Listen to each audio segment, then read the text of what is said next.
నాకు జన్మనిచ్చిన తల్లిదండ్రులకు, భవిష్యత్తు ఇచ్చినటువంటి మా విద్యార్థుల తల్లిదండ్రులకు, అలాగే శ్రేయోభిలాషులకు నా యొక్క హృదయపూర్వక నమస్కారాలు.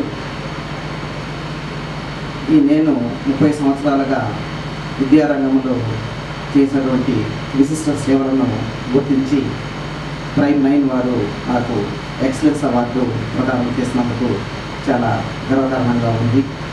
అలాగే పిల్లల్లో సృజనాత్మకతను వెలికి తీసినందుకు గాను 2 ఇన్స్పైర్ రాష్ట్ర అవార్డులు, ఒక నేషనల్ అవార్డు కూడా నాకు మా పాఠశాలకు వచ్చినందుకు, మా ఉపాధ్యాయులు చేసిన కృషికి మాకు ఈ ఫలితాలు వచ్చినందుకు నాకు చాలా ఆనందంగా ఉంది. Thank you.